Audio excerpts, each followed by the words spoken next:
चुप रहने का महत्व। दुनिया की सबसे तेज छुरी हमारी जबान है और दुनिया के सबसे खतरनाक हथियार हमारे शब्द हैं, जो बिना किसी का खून बहाए लोगों को अंदर ही अंदर मार सकते हैं। हमारे शब्द हमारी ताकत हो सकते हैं, उसी के साथ यह हमारी सबसे बड़ी कमजोरी भी हो सकते हैं, अगर हमें नहीं पता कि कब, कहां और क्या और कितना बोलना है। यदि हम सही समय पर सही इरादे के साथ सही शब्दों का प्रयोग करते हैं तो यह हमें एक सफल व्यक्ति बनाता है, लेकिन अगर हम सही समय पर सही इरादे से सही शब्दों का इस्तेमाल नहीं करते तो यह हमारे जीवन को नर्क से बदतर बना सकता है। तो चलिए जानते हैं, एक कहानी के माध्यम से चुप रहकर जीवन को कैसे बदला जा सकता है। जापान में एक बहुत ही प्रसिद्ध बौद्ध भिक्षु रहा करते थे। उनका नाम रिसाई था। रिसाई अकेले रहते थे। दुनिया के शोर शराबे से दूर जंगल में वो रहते थे और वह बड़े ही ध्यानी और प्रभुभक्त व्यक्ति थे, इसलिए वह पूरे जापान में बहुत प्रसिद्ध थे।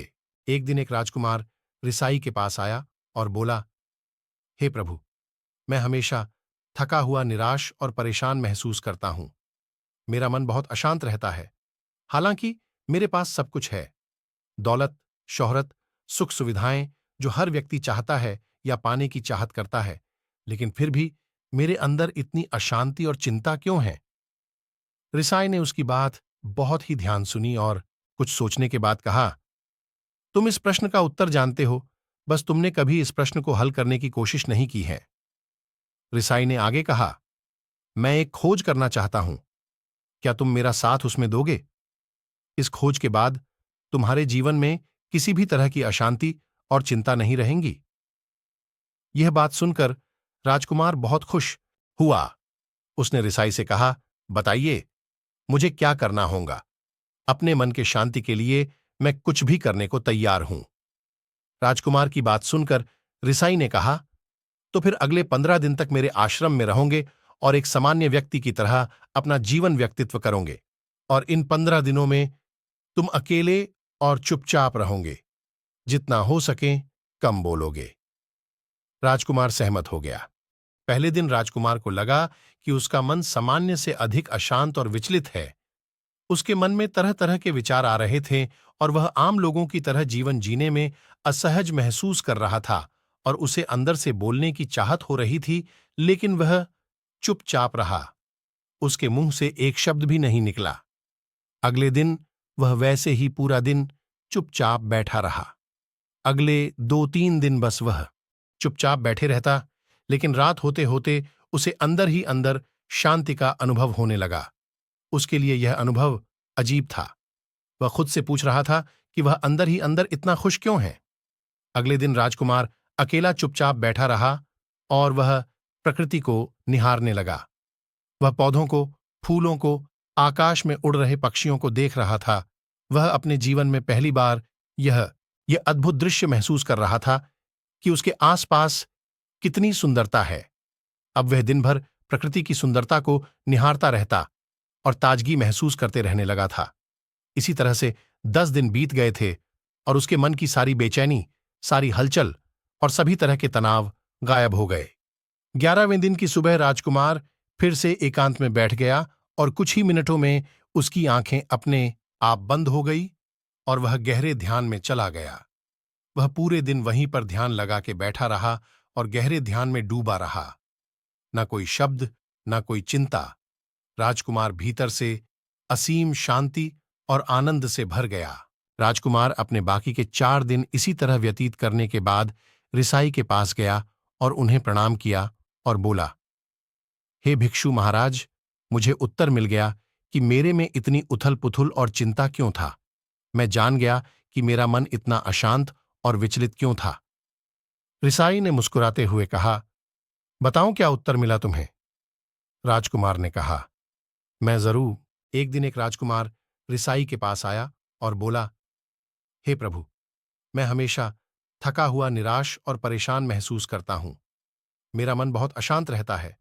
हालांकि मेरे पास सब कुछ है, दौलत, शोहरत, सुख सुविधाएं जो हर व्यक्ति चाहता है या पाने की चाहत करता है, लेकिन फिर भी मेरे अंदर इतनी अशांति और चिंता क्यों है? रिसाई ने उसकी बात बहुत ही ध्यान सुनी और से ज्यादा बातें करता था। मैं किसी पर भी अपने शब्द और ऊर्जा व्यर्थ करता था। मैं दिन भर अपने लोगों से फालतू बातें करता और अकेले में उन्हीं लोगों के बारे में सोचता रहता था। ज्यादातर समय निगेटिव बातें सोचता रहता और इस तरह से मैं अपना समय बर्बाद कर देता था। ज्यादा बोलने और निगेटिव सोचने से मेरा मन अशांत और बेचैन हो गया था। इसी वजह से मैं किसी काम को ठीक से नहीं कर पा रहा था, जिसकी वजह से मैं हर काम में असफल होने लगा। और फिर इन्हीं लगातार मिलने वाली असफलताओं की वजह से ही मैं उदास और चिड़चिड़ा हो गया। इन्हीं सभी चीजों के वजह से मेरा जीवन बर्बाद हो रहा था। यहां पर हुए 15 दिन मेरे लिए पूरी तरह से अलग थे। मुझे कुछ अलग ही एहसास यहां पर हो रहा था। अब मुझे ऐसा लग रहा है मैं अपना जीवन पूरी तरह से जी रहा हूं, लेकिन इसके पहले मैं अपना जीवन गलत तरीके से जी रहा था। जीवन में खुद को जानना और समझना बहुत जरूरी होता है, जो मैंने पिछले 15 दिनों में अनुभव किया। राजकुमार की सारी बातें सुनने के बाद रिसाई ने कहा, सिर्फ तुम ही नहीं, दुनिया में ज्यादातर लोग जरूरत से अधिक बोलते हैं। आज भी लोग ज्यादातर समय केवल दूसरों को नीचा दिखाने के लिए ही बर्बाद करते हैं। रिसाई ने राजकुमार को चुप रहने का महत्व समझाते हुए कहा, एक बार गौतम बुद्ध से उनके एक शिष्य ने पूछा, आप ज्यादातर चुप क्यों रहते हैं? तब बुद्ध उन्हें चुप रहने के फायदे को समझाते हैं। चुप रहने से व्यक्ति अंदर से अनंत शांति और गहराइयों में होता है। मौन अपने भीतर उतरने की पहली सीढ़ी है। मौन के बिना खुद को जानना असंभव है। खुद को जानने और समझने का पहला नियम है, मौन हो जाओ। कम बोलने का कोई भी नुकसान नहीं है, लेकिन यदि आप ज्यादा बोलते हैं तो आप अधिक गलतियां करते हैं। अगर व्यक्ति कम बोलना शुरू कर दें तो संसार की 90% मुसीबतें अपने आप खत्म हो जाएंगी। जिसने मौन रहने की कला जान ली, वो भीड़ में भी अकेले रहने कला जान लेता है। एकांत में तो आदमी आनंदित रहता है, दूसरों की उपस्थिति ही तो बेचैनी पैदा करती है। चुप रहने की शक्ति से अधिकतर ऊर्जा को बचा लोगे। इस कहानी से हमें यह सीखने को मिलता है कि चुप रहने में भी एक अद्भुत शक्ति होती है।